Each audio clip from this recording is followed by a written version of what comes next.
1964 সালের ঘটনা। এক তরুণ দম্পতি এড এবং লরেন ওয়ারেন একটি পুরনো অ্যান্টিক দোকানে যান। দোকানের মালিক এক মহিলা তাদের জানান যে তার বাবার আত্মহত্যার পেছনে দোকানের ভেতরে থাকা একটি অশুভ শক্তি দায়। তখন লরেন অনেকটাই গর্ভবতী। তিনি দোকানের ভেতরের দিকে হাঁটতে হাঁটতে একটি অদ্ভুত আয়না দেখতে পান।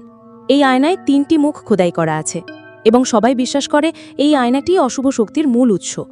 লরেন কৌতূহলী হয়ে আয়নাটির কাছে হাত দেন, সঙ্গে সঙ্গে কাছে একটি ফাটল ধরে এবং হঠাৎই লরেন তার নিজের প্রতিচ্ছবিকে অস্বাভাবিকভাবে হাসতে দেখতে পান, একেবারে শয়তানি ভঙ্গিতে।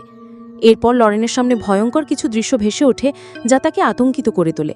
হঠাৎই তিনি তীব্র ব্যথা অনুভব করেন এবং সেখানেই তার প্রসব বেদনা শুরু হয়ে যায়।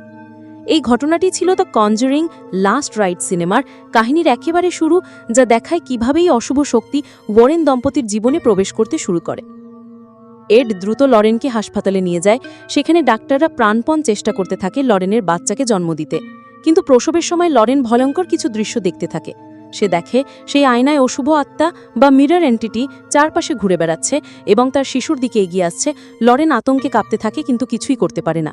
অনেকক্ষণ চেষ্টার পর শিশুটি নড়াচড়া না করে জন্মায়। দেখে মনে হয় সে মৃত। এটি দেখে লরেন কান্নায় ভেঙে পড়ে এবং নিজের শিশুকে কোলে নিতে চায়। এড এবং লরেন হতাশ হয়ে প্রার্থনা শুরু করে, ঈশ্বরের কাছে বাঁচার জন্য আরতি জানায়। হঠাৎই অলৌকিকভাবে শিশুটি জোরে কেঁদে ওঠে।